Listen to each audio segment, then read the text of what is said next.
big day has arrived, a young student's graduation.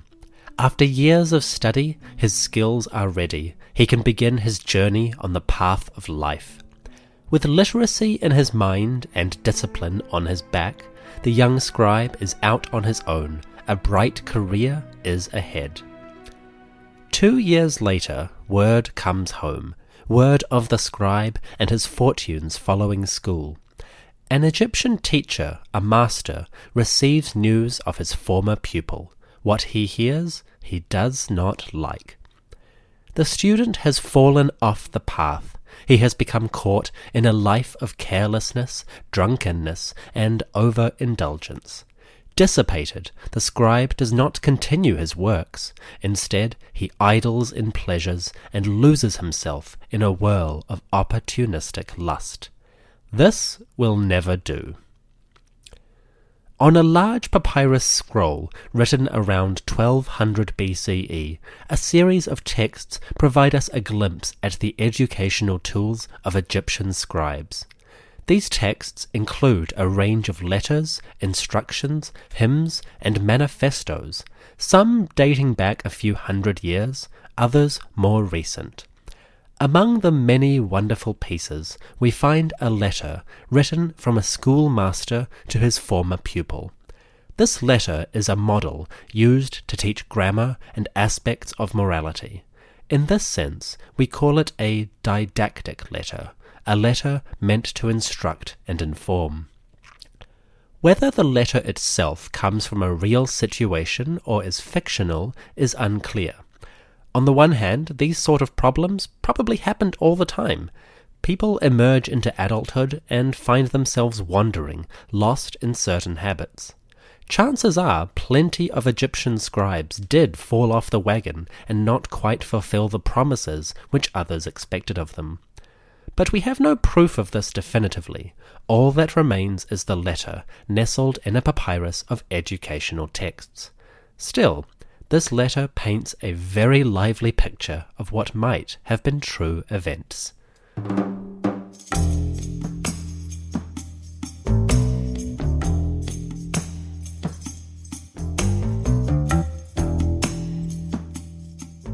The schoolmaster writes to his former pupil, chastising the behaviour which has been reported to him, and reminding the scribe what he is capable of. Along the way, the schoolmaster gives us a good look at the possibilities for hedonism in an ancient Egyptian town. The letter starts in the middle of things. The schoolmaster is speaking. Quote, "Now, concerning the thing that I have been told, that you throw away your studies and live in a swirl of singing and dancing, I hear that you go about from street to street with beer fumes hanging wherever you have been. Don't you know that beer kills the man within you? It stiffens your very soul." End quote. Beer kills the man within you. I like this sentiment. I'm not much of a drinker myself, but I know a few, and my country has a real problem with binge drinking culture. The scribe in question, apparently, has lost himself in the appeal of beer and wine. Now, Egyptian beer wasn't that strong in its alcoholic content. It was more like a small beer, a porridgey substance with enough alcohol to kill bacteria, but not enough to get you drunk easily. So I wonder if we are missing some information about different types of beer. Perhaps by about 1200 BCE, Egyptians had figured out stronger brewing methods and created more recreational rather than nutritional beers. Or perhaps a foreign import of some kind, a beer from Canaan or Syria, was available to wealthier Egyptians of the day. Whatever it is, it seems that our dissipated scribe had got access to a lot of the devil's brew. Naturally, this led his behaviour astray and undermined his capacity for good work. Quote, "I hear you are like a bent steering oar, something that gives no help to either side of the boat. You are a shrine without its god, a house with no provisions. I hear you are discovered scrambling up a wall after breaking out of your house. People run headlong away from you because you deal them bloody wounds." End quote. Alcohol supposedly increases aggression, whether that aggression is directed outward at those around you or inward on yourself and your memories. Excess alcohol seems to break down your usual restraints and allow aggressiveness to flow unimpeded. Naturally, this makes the scribe both entirely useless to those who need him, like a boat's oar that is bent out of shape, and also reckless, breaking out of his accommodation, climbing the walls of other people's houses. Apparently, it makes him a general nuisance or a danger, an object of fear to those who encounter him.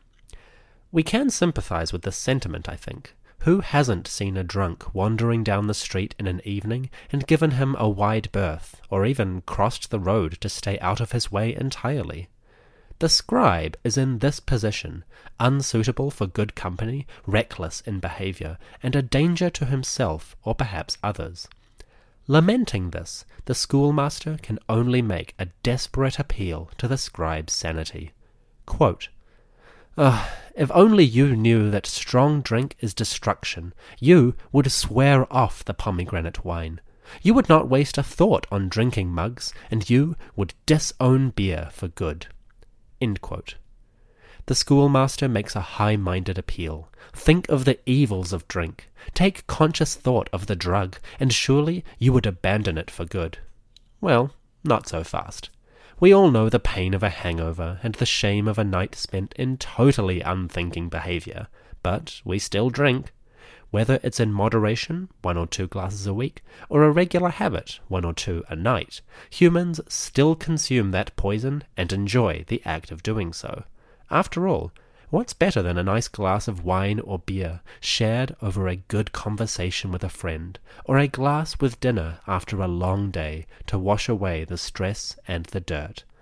That feeling is delightful, and I struggle to see how the schoolmaster, distant and sober, thought that it would work on his pupil, who is clearly very much enjoying himself.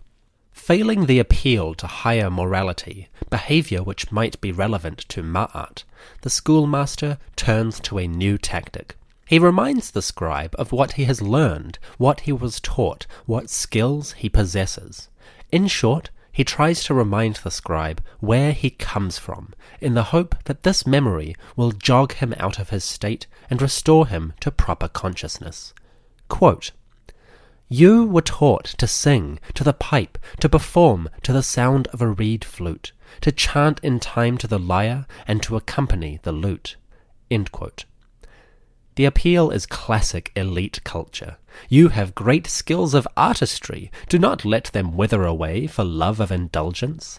Like a classic rock and roll biography, the schoolmaster is all but saying, "You've changed, man. You used to be about the music." Of course, musical knowledge was a divinely inspired art for many Egyptians. Although the schoolmaster doesn't reference any gods or ma'at explicitly, the concept is there behind the lines. His appeals to reason, to artistry or memory or morality are probably not going to work. The schoolmaster is writing from a very different position to the subject of his letter, far away in a distant city and clearly in a much different situation. The schoolmaster really has no relevance for his scribe, who is wandering in the town, enjoying himself so greatly. His appeal to reason exhausted, the schoolmaster therefore turns to one final approach. He lays out the scribe's behaviour in stark, real terms. Quote, you were taught to sing, to accompany the lute, but you loll about in fancy houses, and the prostitutes flock around you. Or you stand there carrying on while they do their attendance on you. You sit there under the ladies' spell, soaked with their perfumes and ointments, with your wreath of flowers around your neck, or you slap a rhythm on your gut as you stagger about, and then fall down flat on your face, and lie there covered with filth. End quote. Yikes. Enough said, right? The schoolmaster's criticisms are straight to the gut, literally. In the manner of Egyptian morality, he undermines the scribe's righteousness, his lack of agency, and his total loss of personal discipline. Swayed by easy sex and idle hedonism, the scribe has become so lost in his pleasures that he has effectively descended from the state of humanity to a state of animalness. You can picture the scribe, bleary-eyed, gap-toothed grin, wandering around in a drunken haze. Being Egyptian, he probably wears little but a kilt, likely soiled and grubby. His belly protrudes, full of beer, and he hasn't washed in days. Yuck. The letter ends here, and we hear no more of this situation. Again, this is most likely an educational text rather than a real record of a real situation. Then again, art does imitate life. Perhaps, once upon a time, this letter or something like it was genuine, and the scribe's shame became immortalized when it was incorporated into the textbook of future students. I'm going to guess that a letter like this did once exist, that the situation did happen. But perhaps, over generations of teaching, the letter was edited and developed and translated over and over again, so it may not look exactly like the original piece. Still, a situation like this is so believable, I think we should guess that the letter did happen. The criticisms of a wayward scribe are a nice introduction to some of the other aspects of Egyptian morality. We might talk at great length about Ma'at and the high-flying philosophies of kings, gods, and priests, but a letter like this reminds us of the complications in life. A promising student who got lost in drink, a gifted child who burned out under the pressures of study, extracurricular activity, and too much expectation, or the person who went to school, did everything right, and then woke up one day, realizing that they hated what their life had become. These things are not unique to the modern world. They are part of the human experience in all cultures. Wherever there is expectation, there is the opportunity for failure. Hopefully, the scribe found his way back to functioning sobriety. If only for his mental health, I hope that this man did not stay lost. I don't want to end on such a down note, so I will close this episode out with an excerpt from another text. This text comes from the same papyrus and is part of the same educational corpus. It is a text we've looked at before. The text in question is called the Satire of the Trades. Alternatively, it is called Be a Scribe, or the Instructions of Keti.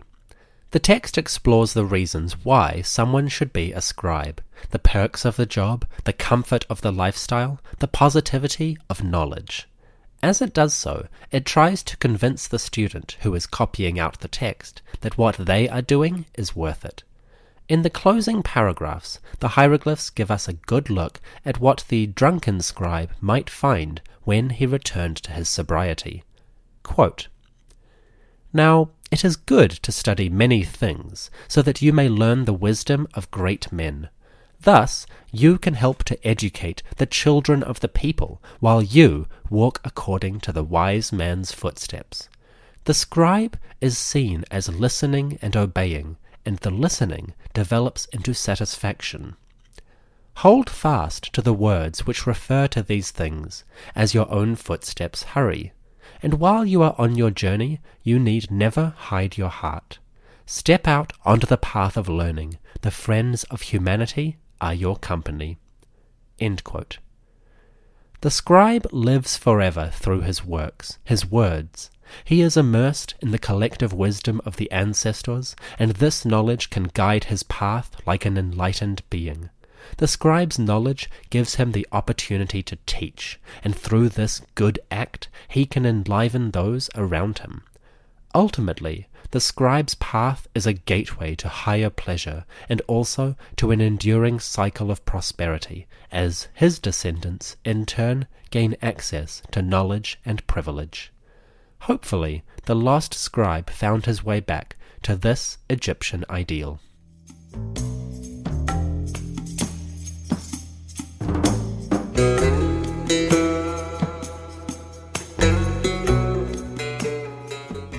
Thank you for listening to this short episode. The translations for these texts are by John L. Foster, poet, professor of English literature, and Egyptologist. Foster takes the adaptive approach to his works, abandoning strict grammatical truth for the spirit and meaning of the words. His translations are the best way to experience these poems if you are a first-timer or simply interested in some of the wisdoms from ancient Egypt. Thanks to his grasp of English and poetics, Foster is able to bring the inner beauties of these works to life in a way that 21st century readers of English can appreciate. I have provided more academic translations on the podcast website, but if you like Foster's writing, you'll find a link to one of his books in the episode description. The lesson of the scribe, wayward and dissipated, is clear. Pleasures, particularly drink, can be a trap. If you or someone you know is having trouble with addictions, please take action. Find your local support groups or phone lines and extend the helping hand to those who are in a bind. Sometimes it's hard to recognize when you are in trouble. Your friends may need your help. That's all from me. Have a great week, and I'll see you soon on the History of Egypt podcast.